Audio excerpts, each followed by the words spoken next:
की जहो।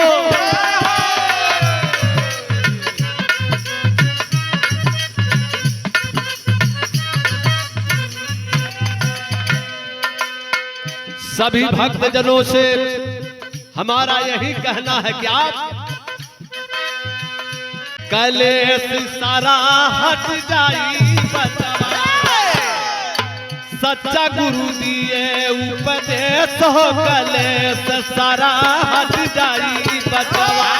सच्चा गुरु दिए उपदेश हो कलेश सारा हट जाई बचवा। सच्चा गुरु दिए उपदेश हो कलेश सारा हट जाई बचवा। सच्चा धर्म का तू बनी जा पुजारी, सच्चा धर्म का तू बनी जा पुजारी, सच्चा धर्म का तू बनी जा पुजारी।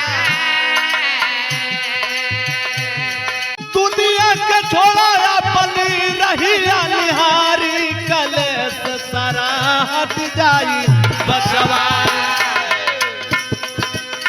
स्वामी कही है संदेश हो कलेश सारा हट जाई बचवा। स्वामी कही है संदेश हो कलेश सारा हट जाई बचवा। स्वामी कही है संदेश हो कलेश सारा हट जाई बचवा। हट जाई बचवा, कलेश सारा हट जाई। जहो जहो स्वामी कही है संदेश हो कलेश सारा हट जाई बचवा। स्वामी सरकार का यही कहना है क्या केहू के दिल के तोड़ा दुखी मत दिया,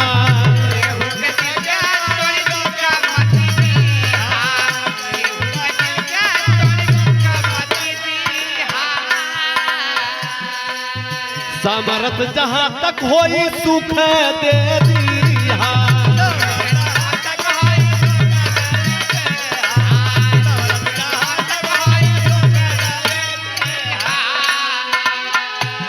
समर्थ जहां तक होई अरे सुख दे दिया कलेश सारा हट जाई बचवा। स्वामी घर कही बाधने तो, स्वामी घर कही बाधने तो कलेश सारा हट जाई बचवा।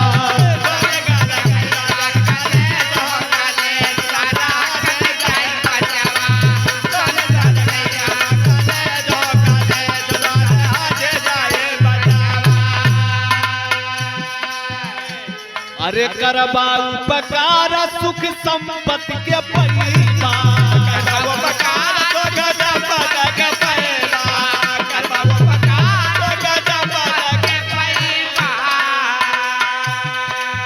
दुनिया में भारी तू ही नमवा कमैबा कलेश सारा हट जाई बचवा। अरे भूलिया मत स्वामी के आदेश हो कलेश सारा हट जाई बचवा।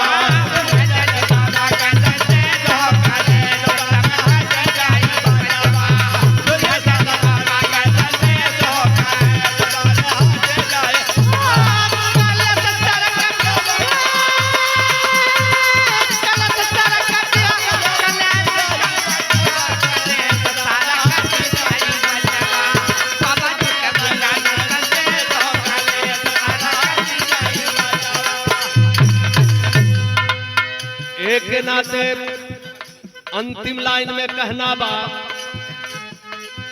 जय गुरुदेव बाबा जगन महान हो।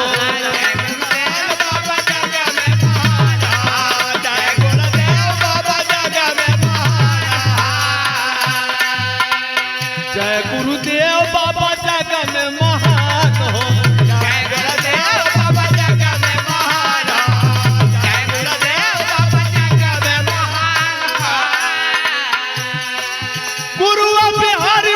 स्वर्ग में सम्मान हो कलेश सारा हट जाई बचवा।